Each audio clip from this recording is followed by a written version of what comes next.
E aí, alunos, tudo bem com vocês? Vamos lá para mais uma aulinha. A aula hoje ela é simples teoricamente, tá bom? Falando, mas os exercícios são mais trabalhados, tá bom? Então presta atenção aqui para não perder nenhum detalhe na hora de fazer o exercício, tá? Bom, então vamos lá. Calorimetria seria o quê? Ao pé da letra, medida do calor, né? Então vamos lá. O que, que eu quero saber? Vamos pegar esse exemplinho aqui, né? Estou aquecendo o caldeirão da bruxa aqui para fazer uma magia, né? Então vamos lá. O que, que eu tenho aqui na brincadeira? Eu tenho uma quantidade aqui de água que eu quero aquecer nesse caldeirão e eu quero saber qual é a quantidade de calor que eu tenho que passar para esse caldeirão aqui para que ele aqueça uma determinada temperatura, tá certo? Eu quero medir a quantidade de calor em calorias. Para isso eu vou precisar de alguns dados aí desse caldeirão todo aí para saber qual é a quantidade de calor que essa fogueira, né, vai ter que fornecer, tá certo? Então vamos lá. Qual seria então a equação fundamental? Ó, o livro de vocês ele trabalha de um jeito um pouquinho diferente, tá? Ele fala primeiro uma coisa lá que eu vou falar depois e depois ele entra nessa equação. Mas tanto faz, dá tudo na mesma. Então vai. Olha só. A equação fundamental da calorimetria me diz o seguinte: a quantidade de calor que é de quantidade de calor, tá certo? Para que eu aumente a temperatura ΔT, tá? E aí vocês vão ver por que a gente usa ΔT depois lá, mas pode usar ΔT maiúsculo, eu mesmo prefiro ΔT maiúsculo, tá? Então eu quero a quantidade de calor para aumentar a temperatura, para variar essa temperatura, tá? Então olha só, eu vou depender da massa.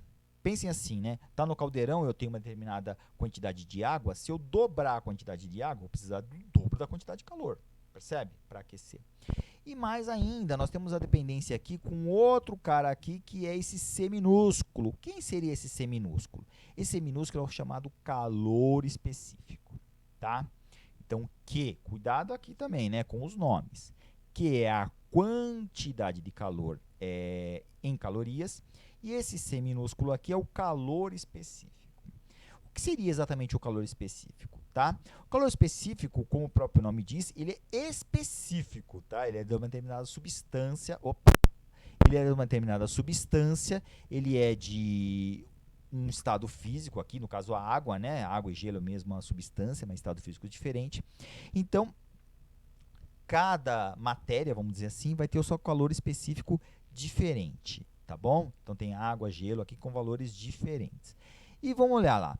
O que ele mede exatamente? A quantidade de calor que você fornece para 1 grama da substância. Para fazer o quê? Para aumentar a temperatura em 1 grau Celsius, tá bom?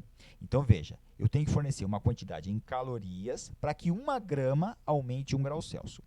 Vamos pegar o exemplo da água, que é o primeiro que aparece aqui, inclusive um dos mais importantes que a gente tem. O calor específico da água é 1 caloria por grama por grau Celsius, tá certo?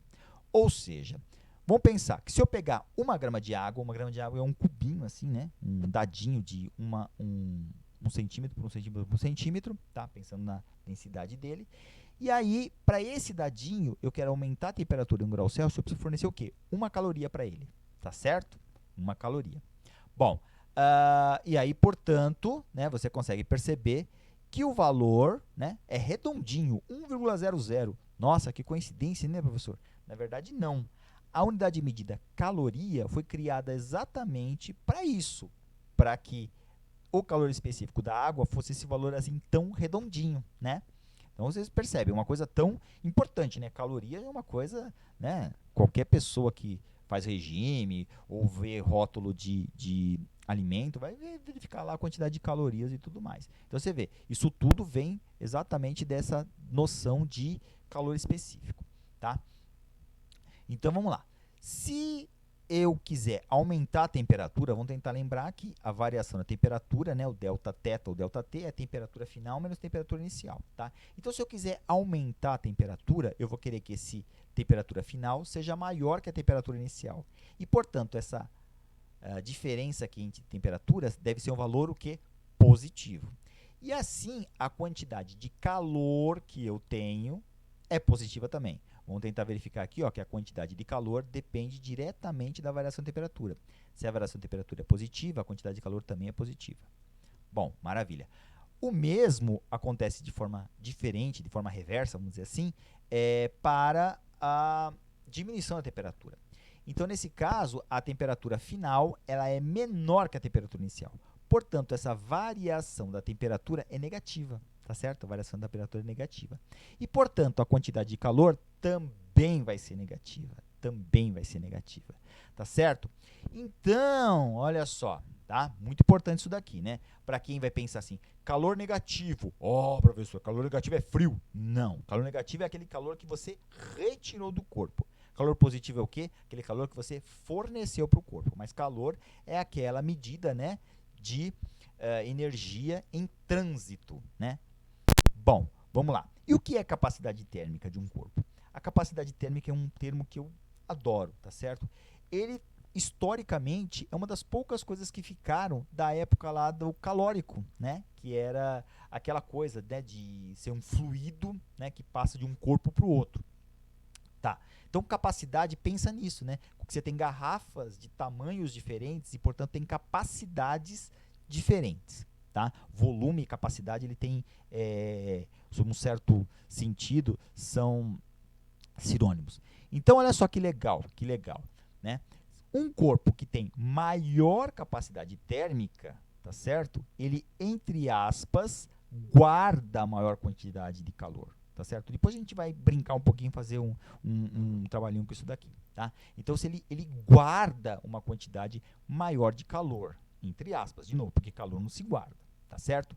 Então, o que significa guardar? Né? Nesse caso, é que se você fornecer o calor para ele, ele demora mais a esfriar. Tá certo? Porque ele tem uma capacidade térmica alta. Corpos que têm capacidade térmica baixa, se você fornece calor para ele, ele perde rapidamente essa quantidade de calor. Tá? Por isso, entre aspas, guardou. Né? Então, a gente calcula essa dita capacidade térmica como sendo a razão da quantidade de calor pela variação da temperatura. Ou ainda, se você substituir o mc delta θ aqui, ó, tá certo? Você vai ver que você vai cortar os delta tetas aqui, ó, e vai ser o quê? mc só, o produto da massa vezes o calor específico. E essa é a definição de capacidade térmica, tá certo? Você também pode, lembrando, né, que o calor específico da água é 1, né? O calor específico para, a capacidade térmica para uma quantidade de água é igual à massa que ela tem, tá certo? Então tá, você pode até dizer que um corpo com uma determinada capacidade térmica é equivalente ao valor da sua massa em água, tá bom? Então tem uma analogia aí. Sobre calorímetros, eu vou falar melhor lá nas aulas posteriores, tá bom? Então, tá aqui na projeção, tá? Depois eu vou ser mais específico para eles, tá bom? Então vamos lá. Agora o conceito de potência térmica. Prestem bastante atenção aqui. Tá? O conceito, a equação é muito simples, mas o conceito é mais fundamental do que isso. Vamos pegar um fogão aqui, ó, que tenha 5 bocas, tá certo? Essas duas bocas aqui, ó, uma menor, outra maior, e esse bocão aqui, bem no meio aqui, tá? Aí eu quero aquecer uma quantidade de água, vou fazer um chá. Vou fazer um chá, né? E tô a fim de tomar um chá, né? Sei lá, um chá de camomila aí, né? Para ficar mais calminho. E vou aquecer essa quantidade de água, tá bom? Então vai. Aí eu ponho em qual dessas bocas? Bom, se eu quiser aquecer mais rápido, eu vou colocar na boca maior, no bocão, certo? Por que eu vou colocar no bocão? Porque eu sei que ele vai fornecer a maior quantidade de calor em menos tempo, tá certo? Ou seja, essa boca maior tem potência maior, tá certo? Ela fornece mais calorias em menos tempo, tá? Bom, mas e se eu quiser colocar na boca menor? Vai fornecer a mesma quantidade de calorias? Se eu parar para esperar um tempo maior, eu vou ter a mesma quantidade de calorias absorvida pela água para chegar na temperatura, né? Por exemplo, se eu quiser ferver, as duas vão ferver a água, né? Vai chegar na temperatura de fervura lá, que é 100 graus, como a gente chegou a ver. Mas, de certa maneira, a boca menor vai gastar mais tempo, tá? Porque ela tem potência menor. Então, pensando nisso, a potência vai ser o quê? A razão da quantidade de calor pelo tempo. E aqui, muito cuidado, tá? Por isso que muitas vezes, né, se usa delta θ e não delta T maiúsculo para variação de temperatura, para não confundir com esse delta T aqui, tá? Eu não confundo não, tá? Mas para alguns aí pode até confundir. Delta T maiúsculo, a gente usa para variação de temperatura. Delta T minúsculo, a gente usa para variação de tempo, tá? Por que não usa outra letra, professor? Pode usar lá, aquele θ lá, né? Tudo bem? Então, olha só, vamos pensar. Q é a quantidade de calor, medida em calorias. Tempo é medido em quê? Segundo, minuto, hora e tudo mais. Então, as nossas unidades de potência térmica sempre vão ser o quê? Caloria por segundo, caloria por minuto, né? É uma quantidade de calor dividido pelo tempo, tá? Ou quilocaloria, vamos tentar lembrar que quilo, né? São 1000 calorias, né? Por minuto e tudo mais. Mas a gente tem ainda a unidade de medida watt, tá certo? Watt. O que seria um watt? Recordando, tá? Um watt é a unidade de medida de potência em mecânica, tá? Pode ser potência elétrica, pode ser potência mecânica, pode ser potência térmica nesse caso aqui, mas é potência do modo geral, tá? Então, um watt, por definição, é um joule por segundo, tá certo? Um joule por segundo. Joule é uma unidade de medida de energia, da mesma forma que a gente define que calor é energia, tá bom? Vamos tentar lembrar. Eu coloquei já lá em vídeos anteriores, né, que uma caloria são 4,18 joules, tá bom? Então, vou pensar. Um micro-ondas que fornece uma determinada potência, tá? Média de 1000 watts. Como eu falei, potência média. Depende do tamanho, depende da marca, tá? Mas, em média, 1000 watts é a potência do micro-ondas, tá? Isso seria o quê? 1000 joules por segundo.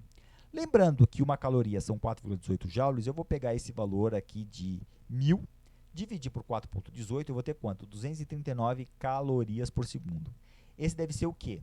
A potência do micro-ondas. Ou seja, a cada segundo ele fornece 239 calorias. Aí você lembra assim, puxa, eu vou lá no micro-ondas e coloco lá, né, 30 segundos para aquecer, pá, e ligo ali. Aí você pega e multiplica esse valor 239 por 30, você vai ver exatamente qual é a quantidade de calor absorvida pelo negócio que você colocou lá dentro para aquecer. Tá certo? Bom, a gente vai falar bastante sobre isso aí, tá? Faça os exercícios, por favor. Tem uma atividade para nota, também não deixa de fazer, vai ser só para essa semana, tá? E qualquer coisa, procura no plantão ou deixa mensagem no chat, tá bom? Espero que vocês tenham entendido a aula. Qualquer coisa, tá? Só procurar. Valeu.